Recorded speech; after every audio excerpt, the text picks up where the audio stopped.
people of the opposition, they burned their houses even in the cities. So how more of what they have done to our people in the rural areas? So I think that generally the state of the liberation movement is good. For something that Cameroon thought they were going to clear within 2 weeks, and we warned them that this spate of arrests will not do any good to the government of La République. We told them that this path you're taking is a dangerous path, but somehow they wouldn't agree because they always know. And but I think at some point it's also good to stop somewhere and draw the attention of our own people who masquerade as French Cameroon citizens, as La République citizens, and they think that they too are part of of of a country that has denied them. In the last few days, we have watched over and over Issa Chiroma's interview, and Issa Chiroma confirmed something, which, if you look at Abe Zongang's interview, which also came out some time ago, and this you can build a thesis on it. Once faced with Anglophone demands, with Southern Cameroonian demands, La République du Cameroon citizens forget their differences. La République du Cameroon citizens forget their differences every time Southern Cameroonians make a demand. They are ready, Northerners were ready to forsake their, their, their, their, their pain, their anger, their anguish for the massacre that was visited on their people after the 94 attempted coup in Yaoundé, just to make sure that John Frundi, a Southern Cameroonian, will not accede to power. Issa Chiroma made it clear. General Semenge had said it, that even if Paul Biya eventually surrendered to Frundi and admitted that Frundi had won, the army would have overthrown Frundi. And Abed Zongang has made it clear in very uncertain terms that they were part of the machination, the machinery that deprived Frundi of his victory. And today, Abed Zongang is a key advisor to Maurice Kamto. So one thing that Southern Cameroonians need to realize that they're in the wrong place. You cannot be a cockroach pretending among cocks that you exist. They're just going to eat you up, and that's how they're eating them up. So unless you consign yourself to perpetual second-class status, then I think this is a wake-up call for people to realize that we have to hold hands, even as the leaders are beginning to hold their hands together and face this challenge that has beset us. Well, thank you. I think you make the point also very articulately. La République of Cameroon is under a lot of pressure at the moment, not just from us fighting for liberation struggle, but internally. And the visit of the United Nations Human Rights Commissioner to Yaoundé, I think it was very clear from the tone of his message. He was very clear. He called on Cameroon to put its house in order. Forget about addressing terrorists or separatists in the northern and southern parts of Amazonia, but I think he was very, very critical of the Yaoundé regime. But one thing he fell short, which I really expect that, which is part of the hypocrisy that we are talking about. And by the way, let me remind those out there, we have some technical issues. I don't know whether Facebook is shutting us down or what is going on. I can't tell. It was shut down, and we just had to reconnect. The same thing with YouTube, but it's all back up and running. So, but again, the hypocrisy of these United Nations officials is that they want us to believe that the Southern Cameroons was a separate state from Cameroon. In fact, I think how many years ago, one of their high-ranking officials took the tour maps of the country to Yaoundé, took it all the way to the president to show Mr. B and say, hey, you understand that there are two separate countries here. But then you have the same officials coming around and indicting others who are fighting for their freedom for abuse of human rights. He fails to understand that if the United Nations had taken this up 8 years ago, we wouldn't be in the mess today. The mess that was caused by no other person else but by the United Nations. They fail to follow the logical conclusion of the what is it? What was the terminology again? The decolonization process. In the moment the United Nations left, we all remember what happened. The next day, a lot of people in the Cameroon army walked across the Mongo, came over to Boya, and Hito appointed some representatives who will report directly to Yaoundé and not to Boya. That if you don't understand why we call this annexation, this is exactly what happened. The moment the United Nations handed over, the British handed over, the next day, La République forgot that it was a federal state with two sovereign states on equal basis. They sent their soldiers to invade us, to cross over the Mongo overnight, and before we knew it, in Bamenda, in Boya, they were collecting taxes. That is why we call it annexation. Comrade Chaps, let me give you a minute before we jump into this school resumption subject. Let me give you an opportunity to comment on the visit of this United Nations official. Yes, thank you, Comrade Chris. As others have said, it was an opportunity, and we will take that opportunity in spite of sort of some of the shortcomings of the visit. We understand that he is a diplomat, and we understand the rules of that game.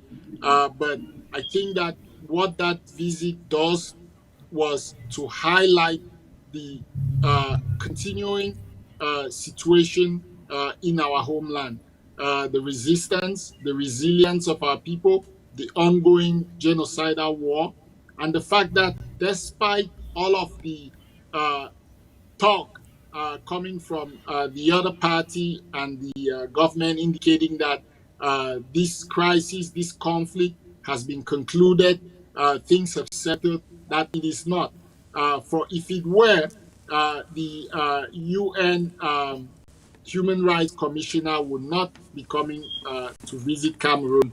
And one of the key things that I would like to highlight is the fact that we have had so many members of the diplomatic corps from international organizations visiting Cameroon to check on the state of the conflict, to review.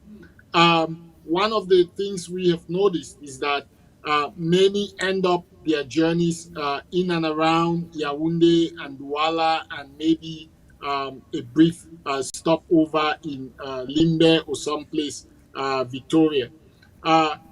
Most have not made it to the hotspots in our territory to get a good assessment.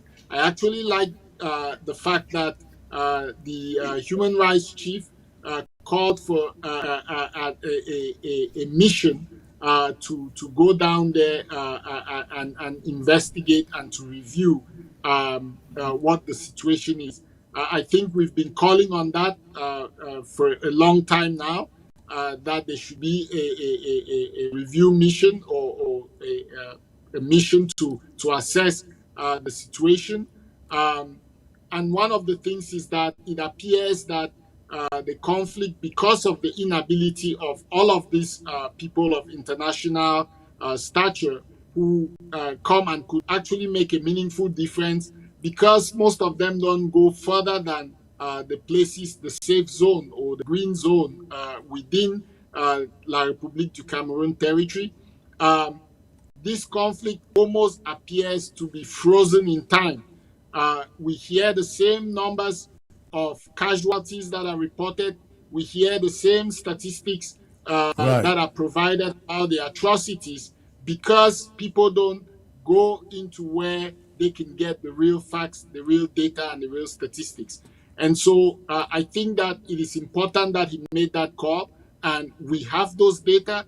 And I think that in the subsequent weeks and days ahead, with the work that we are doing with the consultative commission, I think that with the support of the leaders, we will be able to begin to present some of those facts and some of those data, and also enable people who are going down there for any investigative purpose to be able to go well equipped.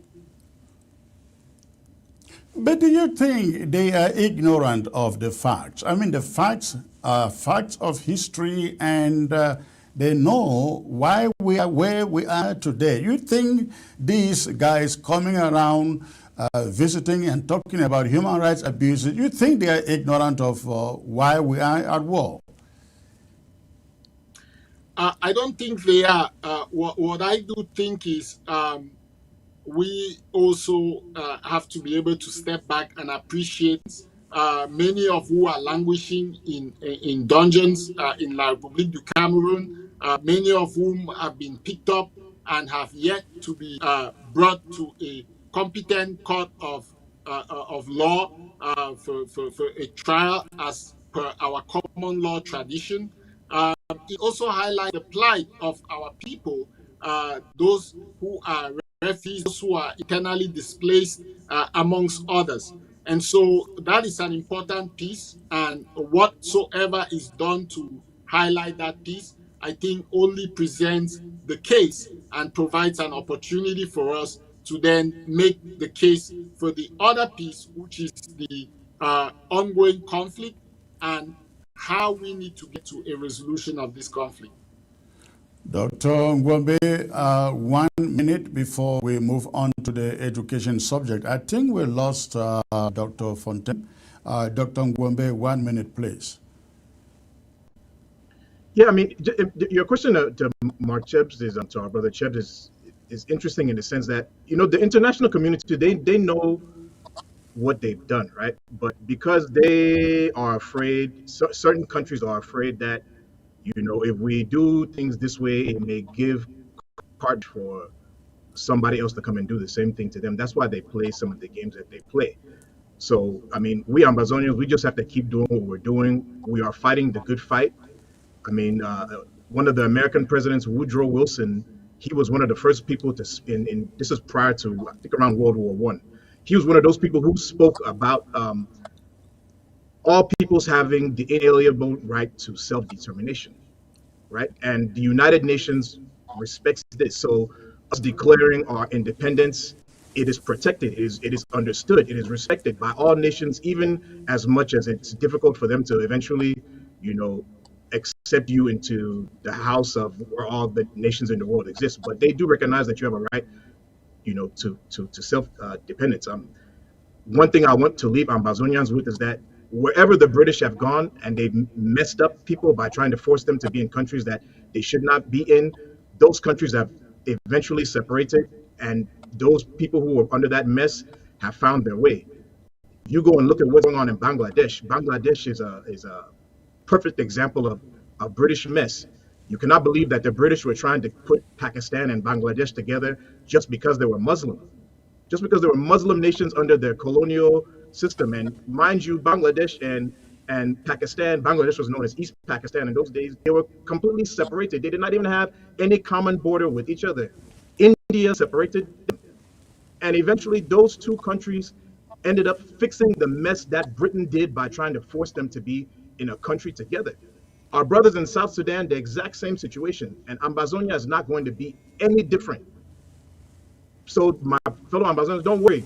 It takes time. We have to go through these growing pains because the world wants to be sure that we know what we're doing and that we really want what we're saying we want. So right now we're showing that, and we're going to get there. I keep saying we're going to get there because I know we're going to get there, looking at what other people have gone through. We're just walking through the exact same path. That's why I know in my heart that we are going to get there. All right. Thank you, sir. I'd like you guys to stay put there for a second. Let me get back to the monologue. The monologue for the school resumption that we all discussed yesterday at a leadership meeting that was called by the Comrade Chaps, remind me, consultative By the commission. It was consultative called by the commission. consultative commission, and almost every leader that you can imagine was in that meeting. The images you see there, those are the leaders who were in that meeting yesterday, and they took a critical decision on the resumption of schools, the date for the resumption of schools in Ambazonia. And this is the message I bring to you. A critical number of Ambazonian leaders convened yesterday and reached a consensus on the 2024-25 school calendar year for the Southern Cameroons. The meeting, which was attended by key figures in the Liberation War, marked an important step towards reinforcing the autonomy of the Ambazonian educational system and ensuring that the future of Ambazonian children is secured within a framework that respects the unique identity and aspirations of the people. After thorough deliberations, the leaders agreed that the school year in Ambazonia will commence on September 17, 2024, of course. This date was chosen to ensure that the academic calendar aligns with the broader goals of the Ambazonian conflict. The leaders also recognized the diverse security challenges that exist across different regions of Ambazonia, and as such, provided flexibility for school resumption, allowing it to begin no later than October 2nd, 2024. This decision underscores the commitment of the Ambazonian leadership to balance the need for educational continuity with the paramount importance of ensuring the safety and well-being of students, teachers, and school administrators. It is a clear message that while education remains a priority, it must not come at the expense of the lives of Ambazonian children. One of the key points reiterated during the meeting was that sending children to school is ultimately the prerogative of parents. The leaders emphasized that parents must carefully assess the security situation in their respective areas before deciding to send their children to school. This prudent approach acknowledges the volatile security situation in some parts of Ambazonia, where the ongoing conflict with La République du Cameroon continues to pose significant risk. In a move that reaffirms Ambazonia's stance on its independence, the Ambazonian leaders who met yesterday upheld the ban on the flag and national anthem of La République du Cameroon in all academic institutions across the southern Cameroons.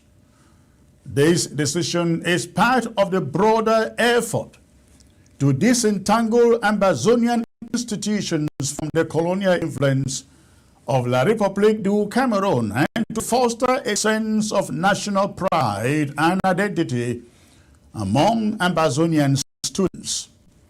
The ban on La République du Cameroun symbols in schools is not just a symbolic gesture. It is a concrete step towards asserting the sovereignty of Ambazonia. The leaders stress that the presence of La République du Cameroun's flag and anthem in Ambazonian schools is an affront to the struggle, the liberation war for freedom and independence.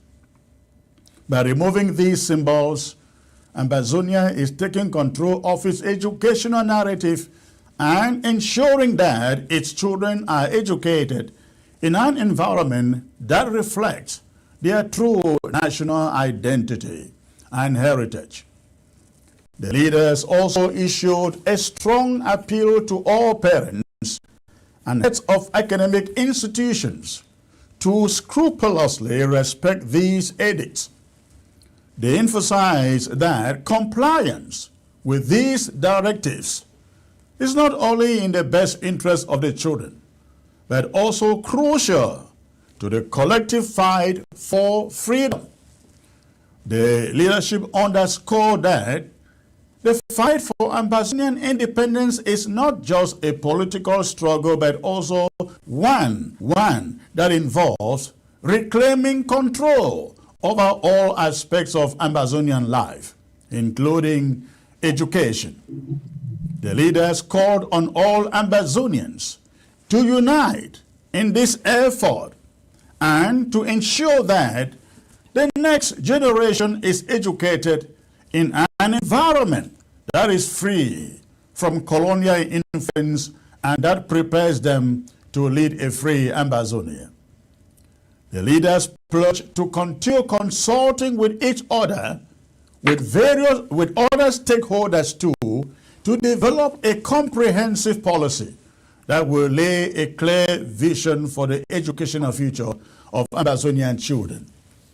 This policy will be aimed at disentangling the Ambazonian educational system from the colonial grip of La République du Cameroun and establishing a framework that is rooted in Ambazonian values, Ambazonian history, and Ambazonian aspirations.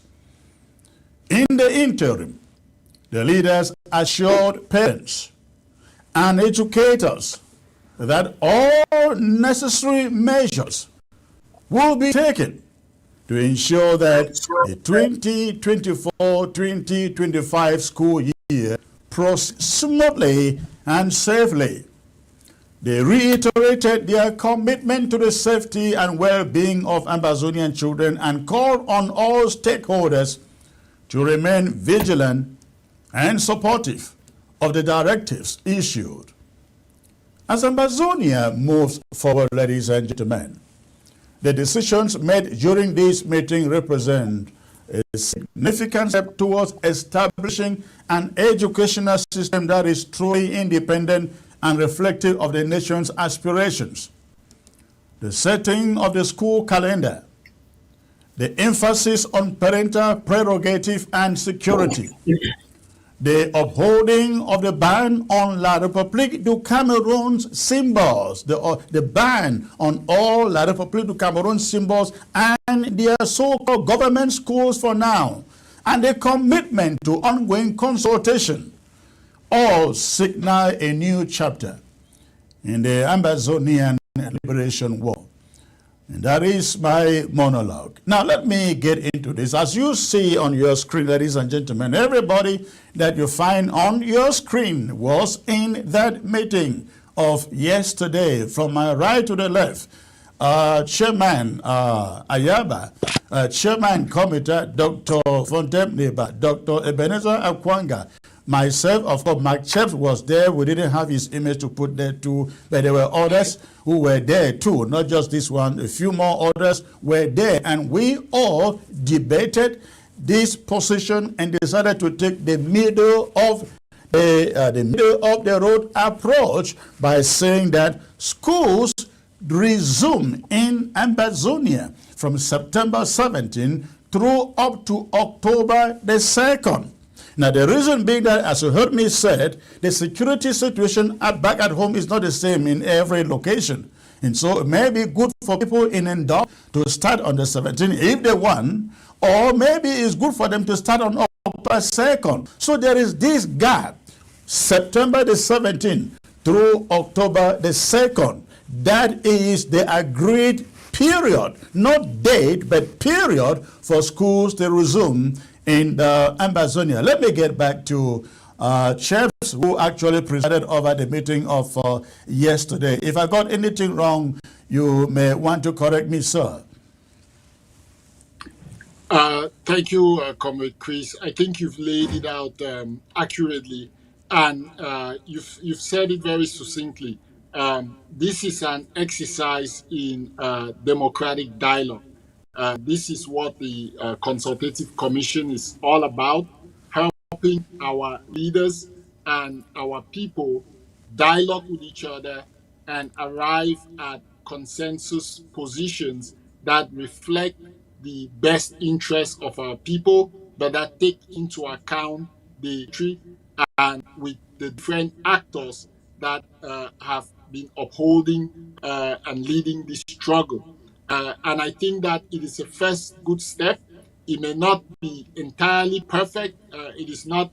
We are not striving for perfection, but we are striving to make progress. And certainly, we will arrive at that perfection wherever and whatever it is. But progressively, we can begin to demonstrate to our people and to the international community and the world at large that we are a mature people, we have a professional and mature leadership, and that in spite of our differences in philosophy and ideology around how we should prosecute the struggle, we have one overriding goal, which is to seek and ensure the protection, the liberation, and the freedom of our people, minimizing any bad effects that might come along the way.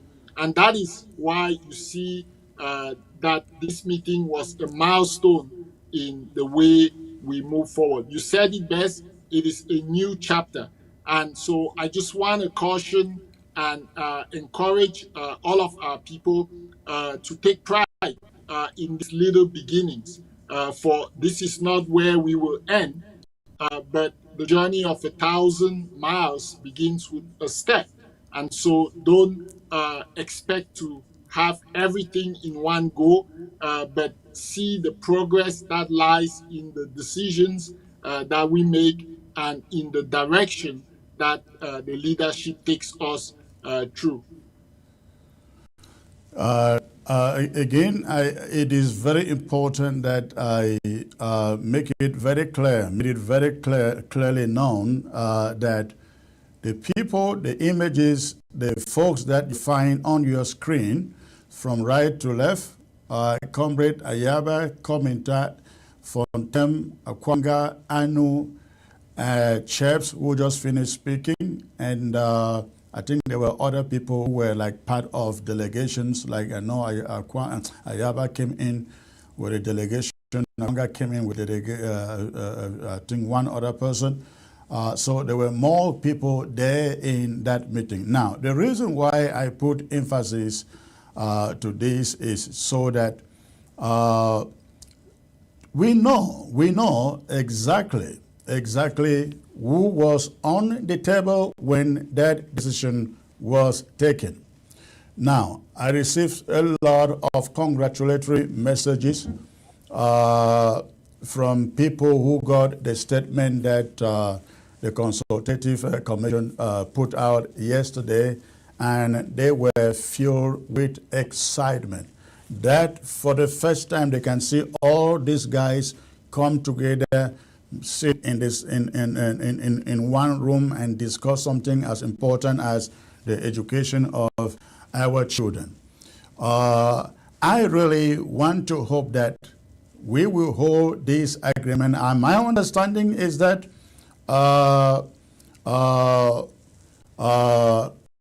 Comrade Yaba is out with announcing that schools start on October the 2nd. That is not very accurate. All of you have read this statement out there, and again, you see all of us who were there. I think that when we come together and brainstorm and come out with some consensus, it is but very, very important that we all go out with that message and sensitize it. And so, having said that, the school resumption period for Ambazonia begins September 17 through to October the 2nd. Now, individual schools, and remember when I talk about schools, I'm talking about community schools and colleges. We do not include anything like a Play to Cameroon Grammar School or government bilingual high school or whatever they call it. Zero. No tolerance for any of those colonial institutions. We are here referring to what we call community schools or private schools, be they mission schools or individually owned or owned by a community, certain community coming together to do something. Those are the kind of institutions we are talking about, not the government grammar school and bilingual schools and high schools fronted by La République du Cameroon. Dr. Neba, thank God you are back. Let me get you to join into this. This was a consensus position that was taken by these leaders you see on your screen. Go on and educate our people a little bit if you can centralize yourself. Oh, it seems Dr. Neba is frozen. He's frozen. Dr. Neba is frozen, so we can't get him now. But Dr. Ngwame, let me come to you. You were one of those sending me the messages coming from people responding to the press statement that was sent out. Tell me what you gathered out there from the people, please. You know, yesterday's message that was released came across as a moment of pride from the Amazonian people. And those of you who were signatories to that press release, there were people who sent you all and the organizations that you all represent. I'm talking about you, Comrade Chris, Dr. Akwanga, our brother Dr. Fontemneba, our brother Comrade Chebs, our brother Elvis Kometa, and also our brother Dr. Yabacho. There were messages of prayers for what you all did and are going to do. I don't know, I mean, because you had an opportunity to read some of the messages that came in and heard the voice notes that came in and some of the messages, inspiring messages that were sent to you. I really pray that some of the other leaders, some of the other stakeholders, you all have an opportunity to listen to the heartfelt support that Ambazonians are sending out to you guys for what you guys have done by showing the Ambazonian spirit, by showing the Ambazonian way. And we all know what that Ambazonian way is. It's all for one and one for all. That's what you all did. You all went back to that foundational spirit of the Ambazonian liberation struggle. And we pray that you will continue in that spirit. But we also recognize those of us who are mature in life and those of us who are still learning about life, we also recognize that, yes, there will be times when you'll be able to collaborate. There'll be times when you'll be able to operate in a coalition manner. But there will also be times where you will disagree with respect. And then the simple majority of you who are in agreement will present the way forward, while the others, they do the things that are also in respect and in support of the liberation struggle. That's okay. That's the way countries work. In this America that you and I live in, Comrade Chris, and in Canada where our brother Comrade Chebs is and other Amazonian people are living, where there's democracy, political figures, they disagree, right? But they still exist as one country. They still work together as one country. That's the Ambazonia that we want, and that's the Ambazonia where we're going to have, where we will debate, we'll talk about policy, we'll try to figure things out. And for those who don't agree, they will have their way that they'll be able to implement something still within the law. And for those that do agree, we'll have a way to guide the nation forward towards success and prosperity. And the actions that these gentlemen on the screen did, in addition to our sister Marianta, because I forgot to mention our sister Marianta, she is also on the communique, right? The actions that all of these gentlemen and the gentle lady did are in furtherance of the Amazonian aspiration, the Ambazonian dream, the Ambazonian goal of a country that is for Ambazonians, by Ambazonians, and governed by Ambazonians. So I really want to applaud all of you, Comrade Chebs, Comrade Chris, our sister Marianta, Dr. Akwanga, Comrade Dr. Ayabacho, Dr. Fontem, Elvis. I really want to thank all of you, and the Ambazonian people thank you and stand ready to continue to support you in this collective effort. You should know that. Comrade Chebs, you chaired the meeting of yesterday. Can you explain to our listeners out there how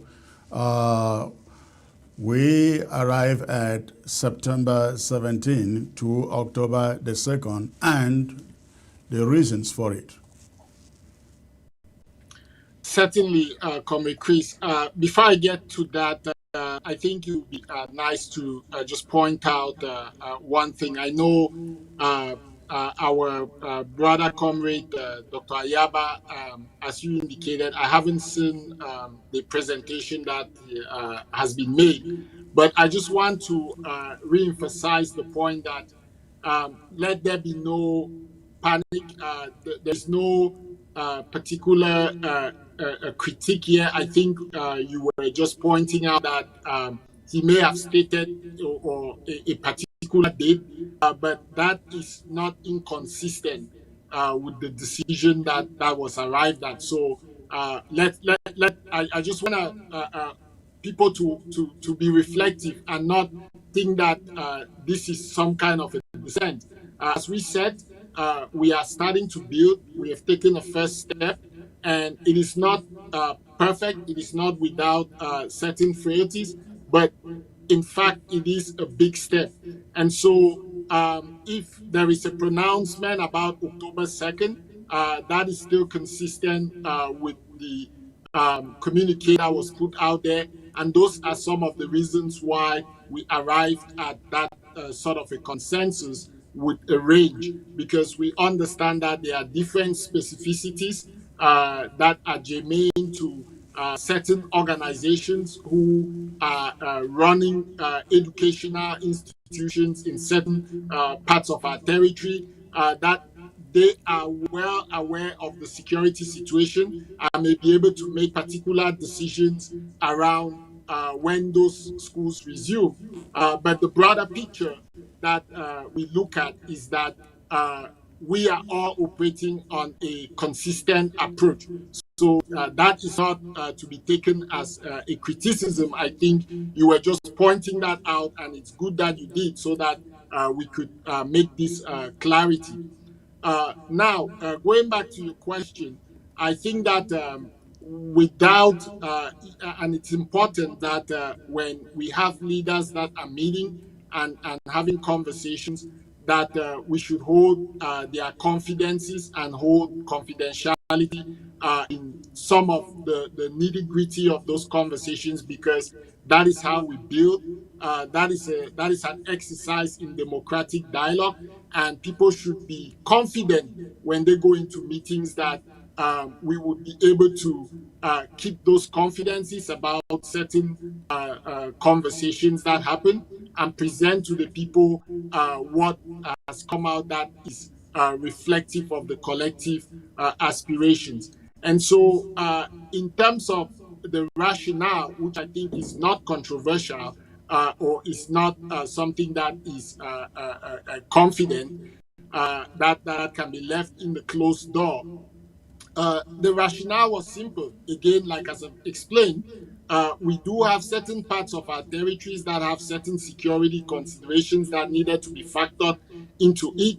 We know that for the majority of this liberation movement, we have had communities, we have had political organizations, and we have had individuals. That is how the consultative process works. It looks up to the political organizations, that is the political leadership.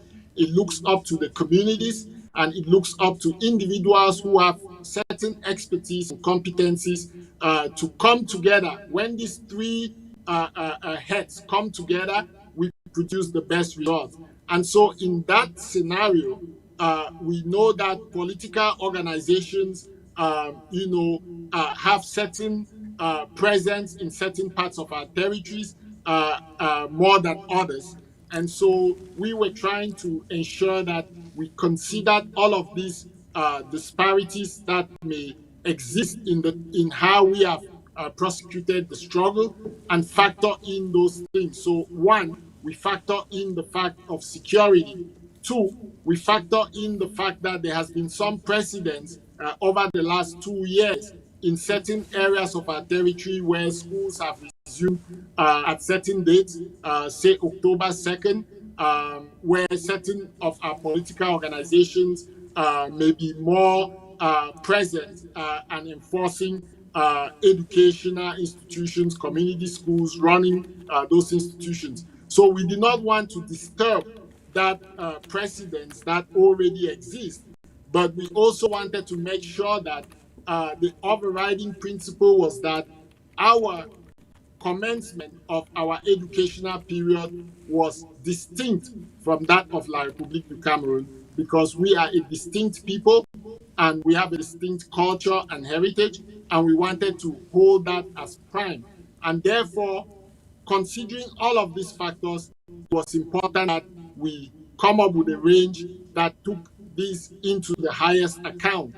And the other thing is that we wanted to ensure that we did not allow our to be vulnerable.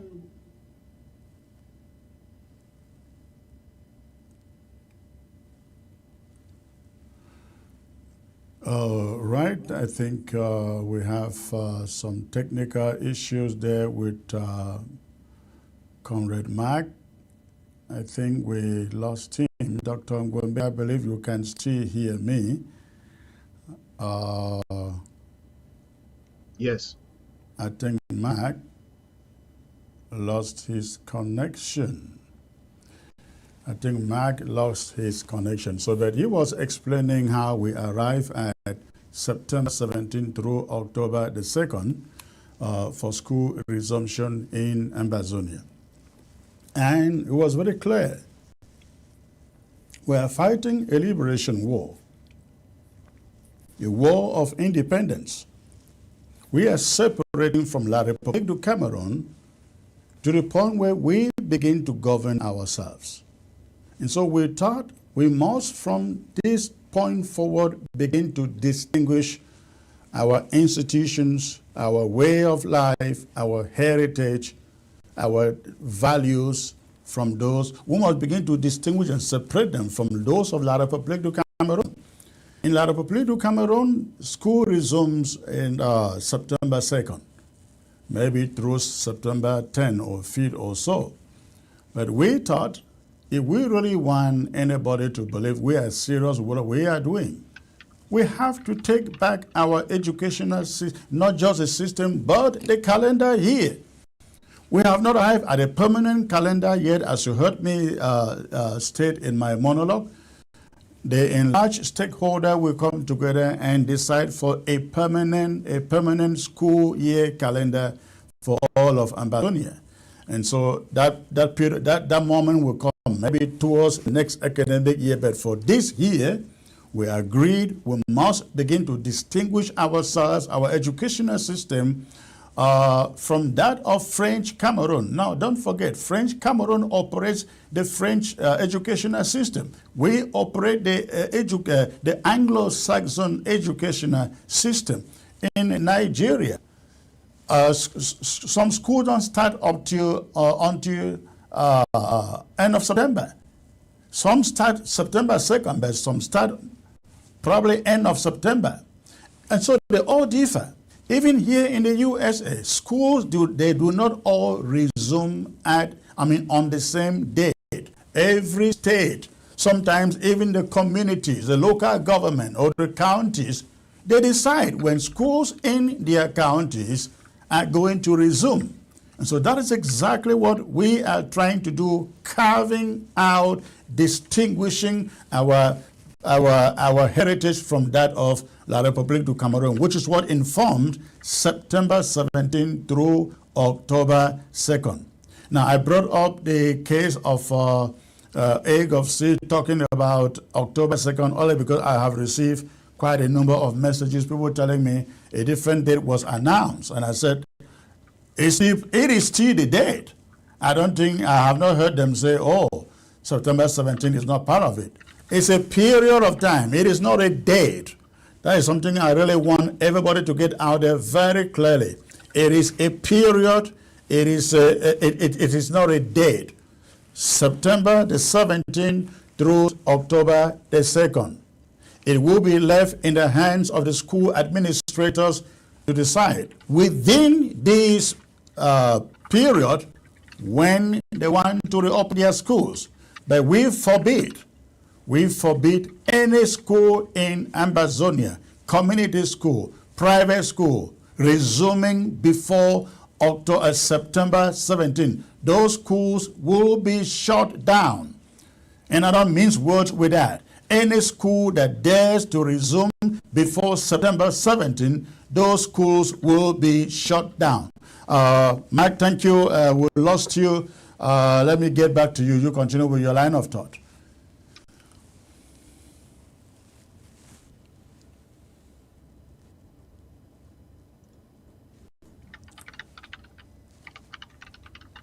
Yes, Mike, over to you. I think you are muted. You are muted at your end.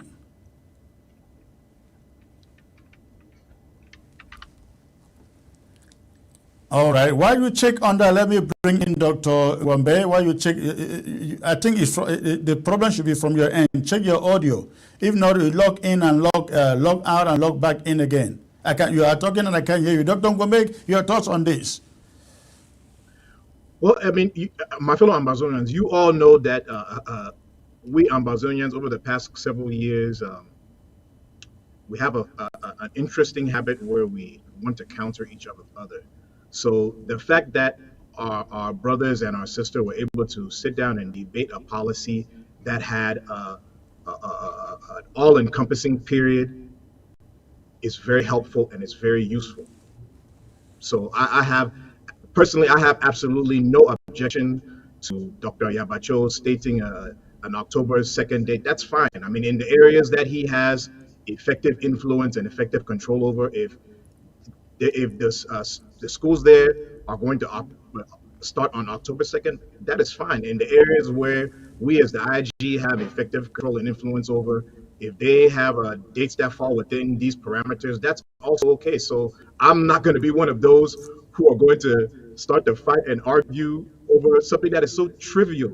Because I know there's some people who may be out there who will want to push this line that, oh, someone has done this, someone has done that, and those who have a fondness of pushing false narratives that encourage the divisions between Ambazonians, that's for you all to do.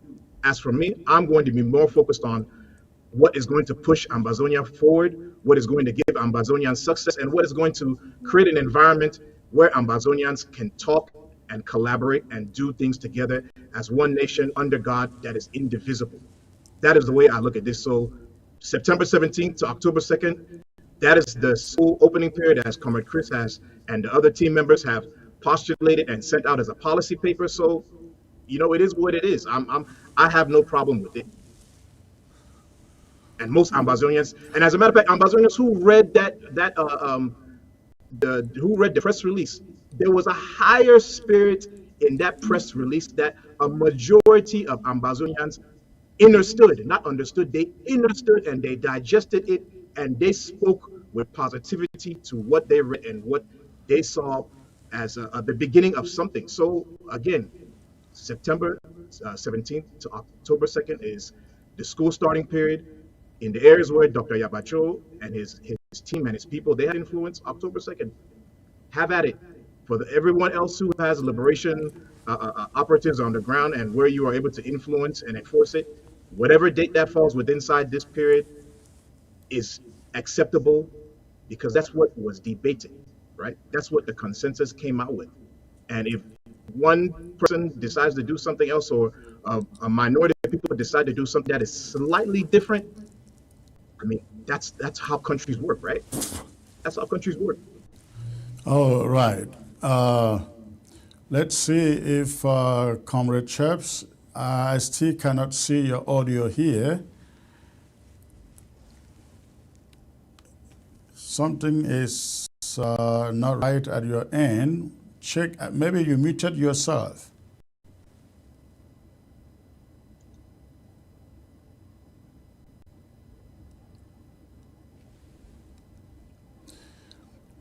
All right. While you try to get that done, comrade, did you log out and log back in? While you try to do that, I would like to open the phone lines to our viewers so they can come in and let's know what is in their mind. So please, I would like to open the phone lines. If you are out there, you like to contribute, you know the phone number to call. You know the phone number to call. Call that number. Let's know what is on your mind.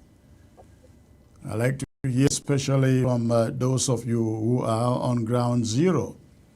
Let's know what you think about the school calendar thing over there. All right, the phone number is there on your screen. Let me know what you think about the school calendar thing. I don't know if we still don't have Mark Chaps yet, and Dr. Fontem is also out, frozen. So, all right, I think Mark Chaps is connected. But let me get this caller, and then I take you to Mark Chaps.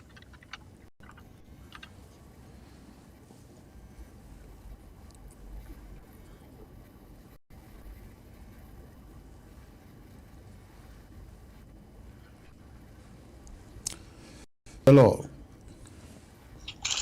Hello, Comrade Chris. Good evening, sir. Good evening, sir. Where are you calling from, please? I'm calling from Gokutunja County. Ngoketunjia County. Wonderful. What is going on in Ngoketunjia today? Nothing bad, nothing bad. Okay. Bad. Good. What is on your mind, sir?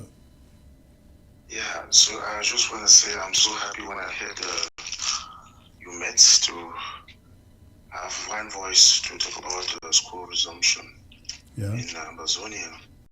Well, I just want to say is that with the egg of C coming to sit down with us, I am happy. I'm happy, and I think they came good faith because they not do as they used to do.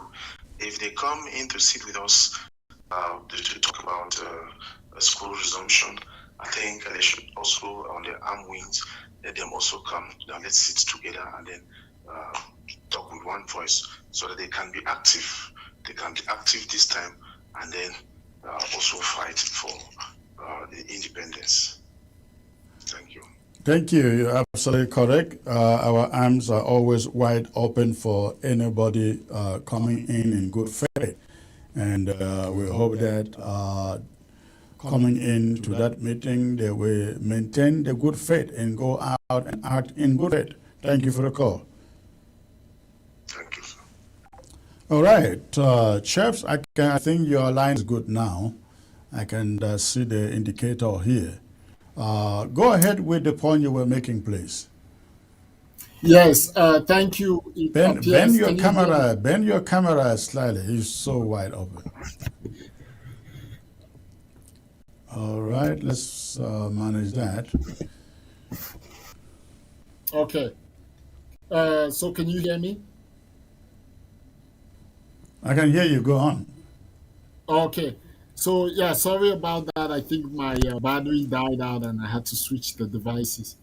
I think what I was indicating was that that decision had to consider that in past times, because of the confusion we've had with different groups, announcing different dates, it has often left our people vulnerable to the brute force of La République du Cameroon and, sometimes to our forces who are also trying to enforce these policies.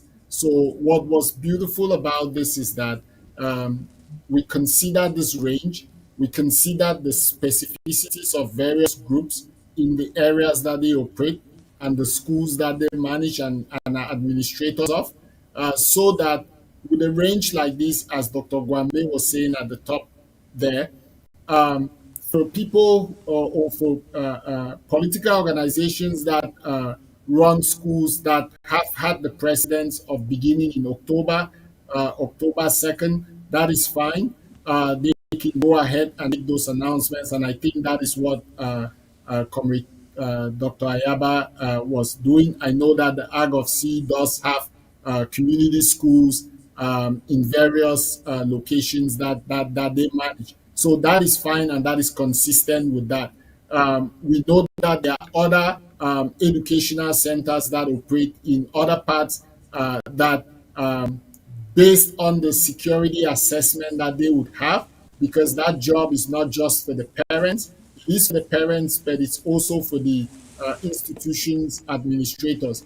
And so once they make those assessments, they are going to determine whether it's the 17th, it's the 18th, it's the 19th, it's the 20th, and so on and so forth. And so that range, it's an exercise in demonstrating that our leaders are not only compassionate and conscionable, but our leaders are also thoughtful and are also willing to see and hear each other. And that exercise, I think, is what is the beauty in this first step. And as you said, that this is only a first step. We pledge to continue having consultations on this issue until the point where there is a policy that is acceptable to all of the leadership and that can be Hello. implemented uniformly across the territory.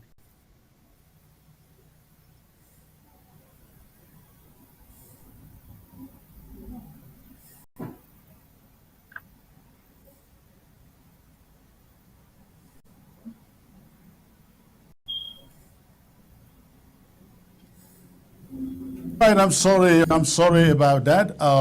Dr. Fontem has joined us back. Let me give him the opportunity to weigh in on this school resumption subject. Dr. Fontem, you were in that meeting. If you can enlighten our people why we choose a period and not a date.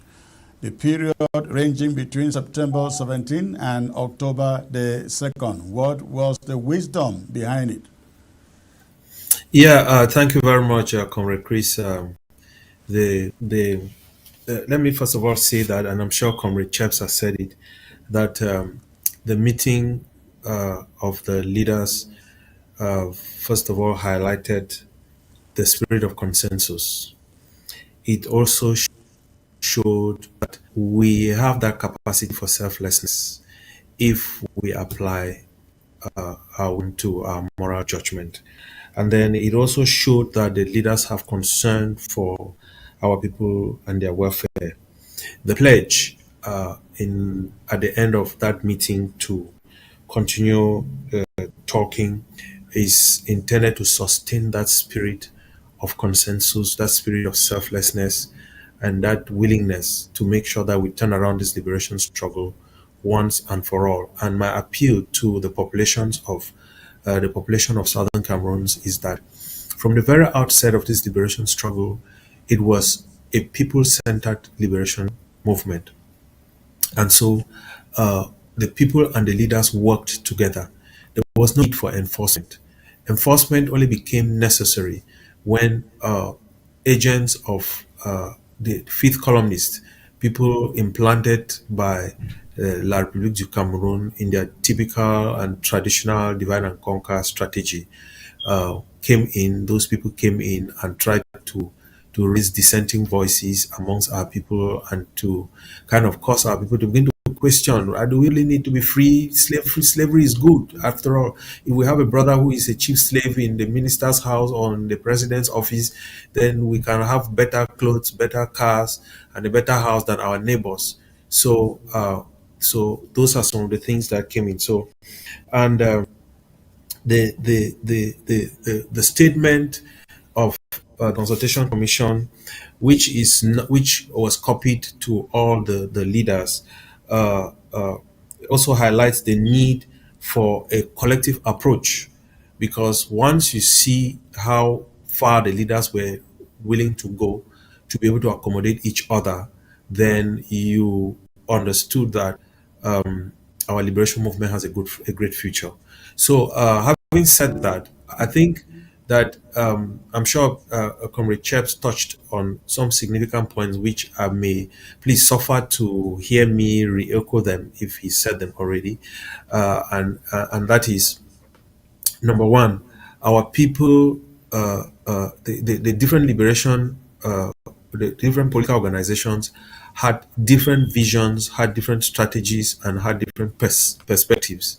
And so it was important for us to accommodate these perspectives by creating a range so that in an area where a political organization operates, the people in that area will carefully fit within that range without having to, without having any need for enforcement.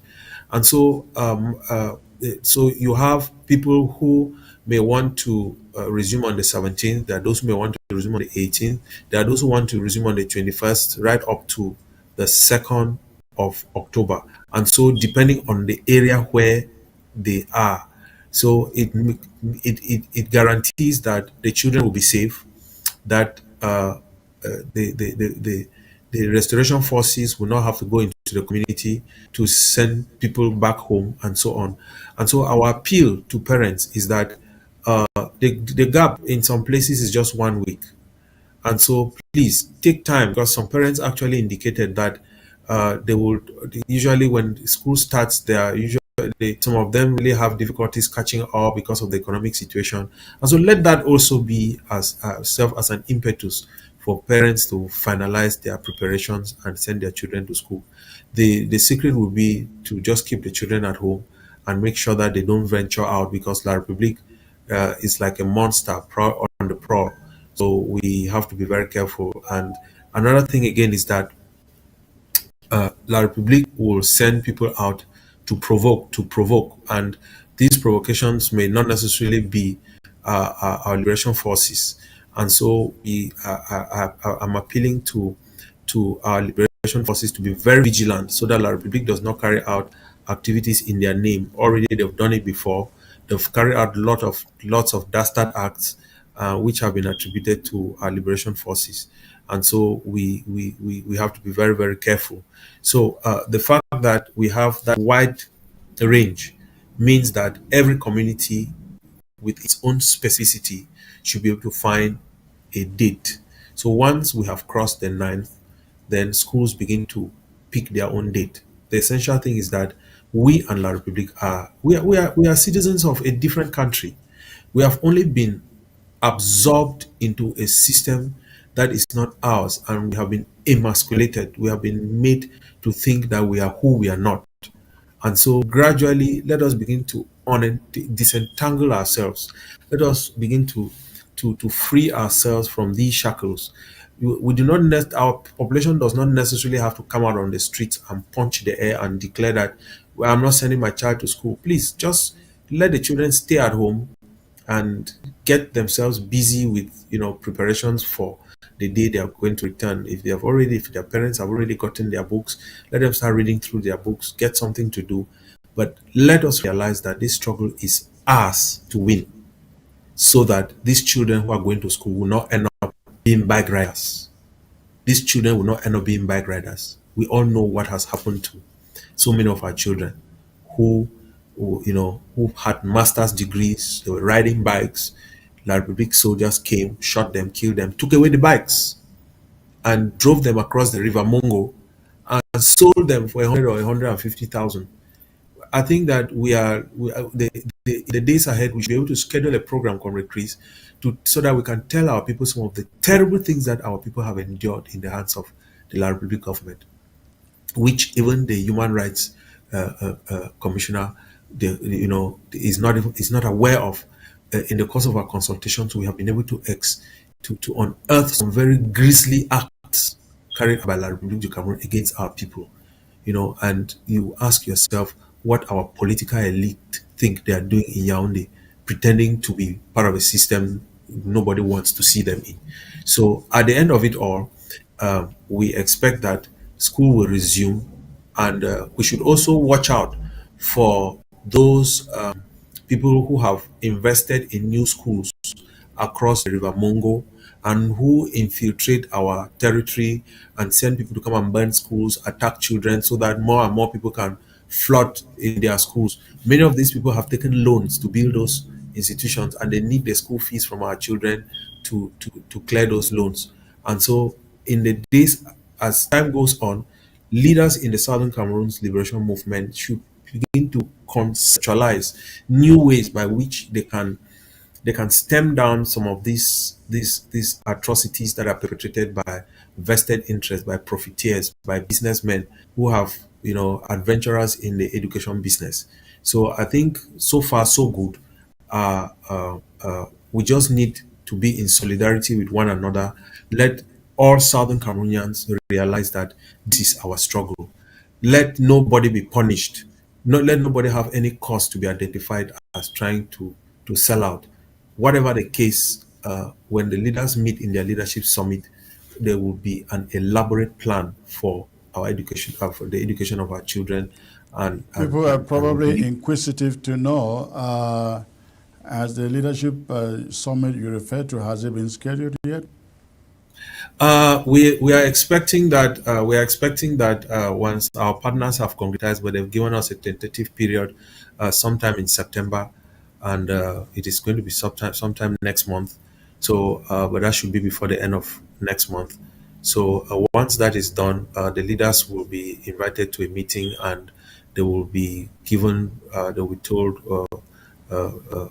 what to expect, and then prepare their packages for their programs, because it's going to be more or less a program where the leaders will collectively redefine our vision, reset our vision, and at the end of it all, we should be able to put a time frame on our liberation movement, because that too helps to determine how hard we work, and it also determines how willing we are to accommodate some of the mess that some people have decided to inject into our liberation struggle.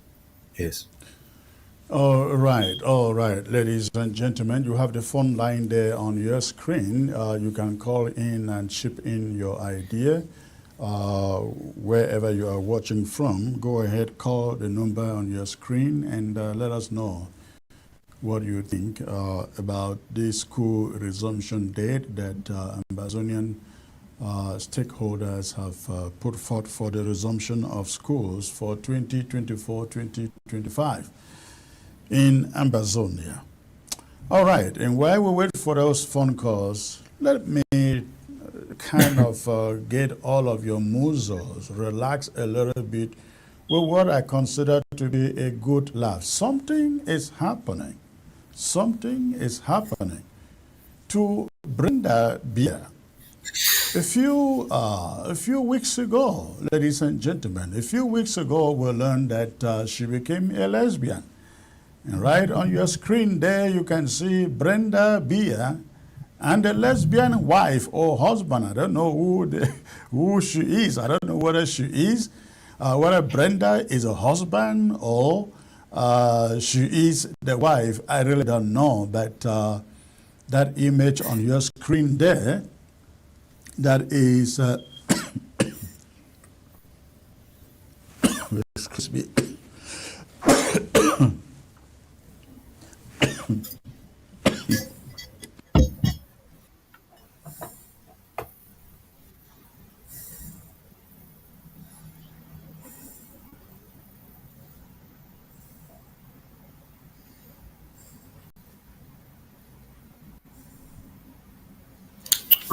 In the spirit of keeping this conversation going, I know, Dr. Fontem, you are probably aware of this story from Bafut, where um, there was an execution called for an individual, and the people who normally handle those executions are people who are closer to the inner circle. And when taking that person to be executed over the hill, that person grabbed the hell of that executioner who was part of the inner caucus, part of the royal family, and fell to the All death with right. that person. Thank you, Dr. Ngwambe, for filling in there. Okay. But let's get back to the subject of Brenda Beer. What is happening to the son? The first son of the Almighty Head of State, the Almighty Head of State. First, she declared herself a lesbian. And again, the image you find on the screen is supposed to be that of the wife or the husband. I don't know which position or what role she plays in that relationship. But not only that, the way she composes herself out there, you would not tell. You would not tell this is the daughter of a head of state. And I think the larger message that sends is the chaos that Cameroon has become in these latter days. Let me see if you can get that. Okay, I'd like you to look at this one. Look at this one of this still Brenda Beer.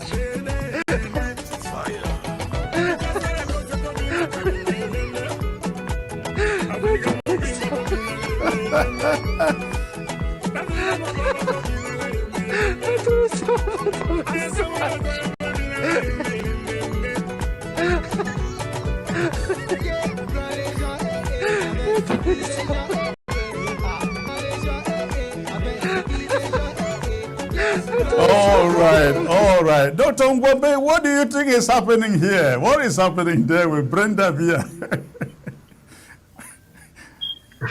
Well, to me, it looks like she's enjoying herself. I don't begrudge her for having a good time as opposed to being so stiff and stuffed up like her parents. Well, you have to understand that it is African tradition that if your parents are rich, you don't find yourself dressed like this, behaving like this in the social media. You comport yourself. Yes and no. We all have heard the stories of about Frank Bia. Frank Bia, who they said was involved in drug trafficking, and Mendoza's son covered for him, and all those types of stuff like that. So it doesn't say anything that comes from the. But at least that was covered, right? This is the World Wide Web where Brenda Beer, the son of the head of state, the almighty head of state of La République, is. Well, I don't find her to be any more of an embarrassment than her father is, because the mismanagement of French Cameroon is an embarrassment to all French Cameroonian citizens, and it actually embarrasses us as Black people or as people of African descent, because the stupidity of the way Paul Biya and his CPDM party mismanages that country unfortunately paints a negative picture of all Black people all over the world, where Europeans and other white supremacists say that Africans or people of Black color cannot manage the countries that they are in charge of. So I'm not embarrassed by Brenda Bia's actions. I'm more embarrassed by Dictator Bia's actions and the misrule of his party and the misbehavior of the CPDM. Brenda Bia is just, for me, she's having her fun. She's enjoying her life. It's okay. And like the story that I was trying to tell from before, sometimes when things hit the royal family, they begin to realize that the policies that they're trying to impose on the average citizen also affects them, and they end up having to change. So hopefully, I doubt it, but hopefully the Bia dictatorship is seeing what is going on with Brenda, and if they think that they were going to be in this type of situation, well, they'll say, do as I say and not what my family does.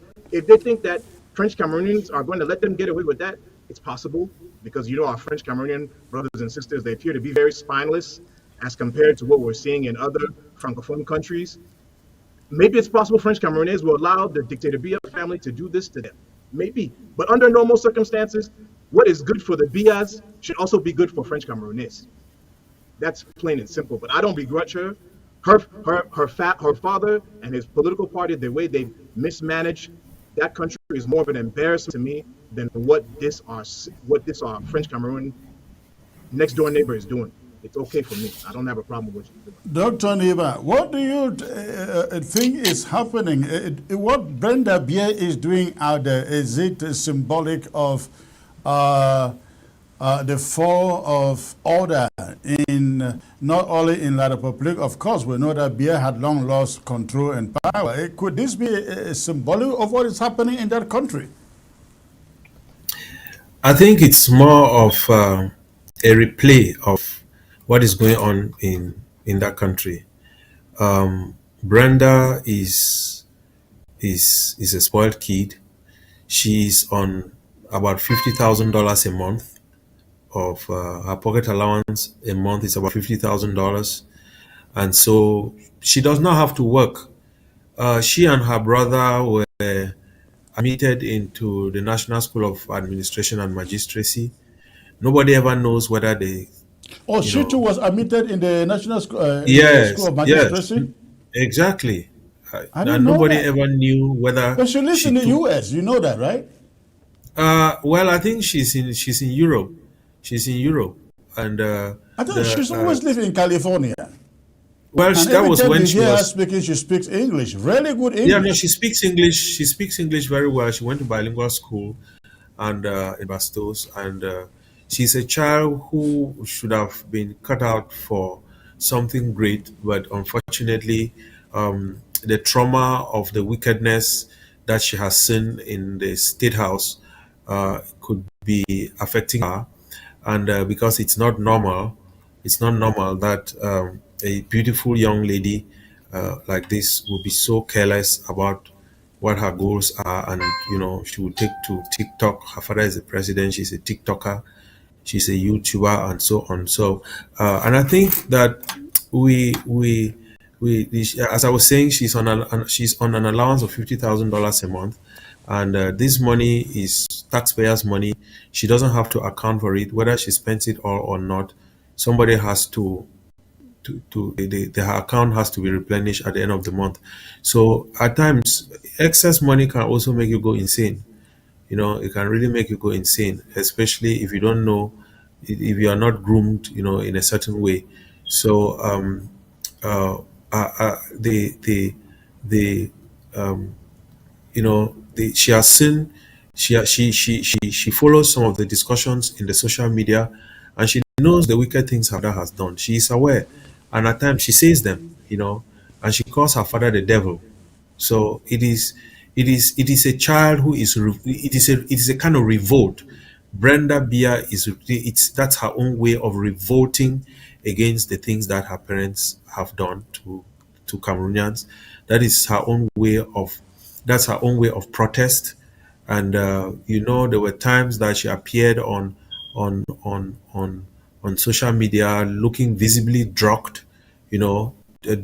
chasing away the bodyguard who was assigned to her. She was locked up in one room, and she accused the people who were close to her father of trying to kill her, and so on. It was a pathetic situation. So I think that Brenda Bia is a victim of several things. She's a victim of abuse because she has seen things she was not supposed to see as a child, and she has been, neglected and brought up in a manner that is careless. And so there was a time that she even appeared on social media and was announcing that somebody called her. She was running after a man, and the man was rejecting her. For God's sake, that's the daughter of a president. you know no standards, no morality. Everything is cheap. The All president is right. cheap, and so it's. All right, Dr. Neba and Dr. Bombay, thank you. Thank both of you for being on the show. Unfortunately, we do not have a very smooth show on the social media. Satellite is perfect, but we were shut down on social media. Thank you for being part of the show. Before I go, I just want to reiterate to every one of you out there, we need your support to continue to prosecute this liberation war. We need every one of you out there's support. We have the website amberdews.com. It's very easy to register and subscribe for a monthly contribution of just about $10. $10 or more. And we have millions or hundreds of thousands of Amazonians in Europe and in America. And most of you have your debit cards, your credit cards with which to go to this website to subscribe just for $10 a month, so that we can keep on pursuing this war until we've reached the logical end where Amazonia is home. That is my appeal to every one of you today. Please locate the website, amberdews.com. amberdews.com. amberdews.com. Register and pay $10, or $15 or $20. That is all that we need to have from you. $10, $15, $20, whatever amount within this range that you can afford, please do so. Of course, I would also remind you of the Amber National ID project, which is on and running.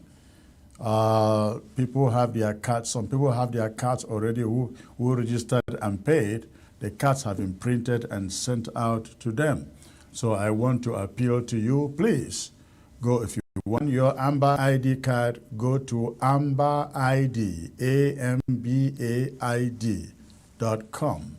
Register, enter your information, pay for your subscription, and the card will be printed and mailed to you irrespective of where you are, wherever that you live. It will be printed and mailed to you. I want to thank you for tuning in. I look forward to coming back on Monday, unfailingly, for this show. All right. Let's see. It appears like somebody is trying to reach us here. Okay, we lost that caller. All right, good night, ladies and gentlemen. It was a pleasure being back here. You will see me on Monday. God bless you all.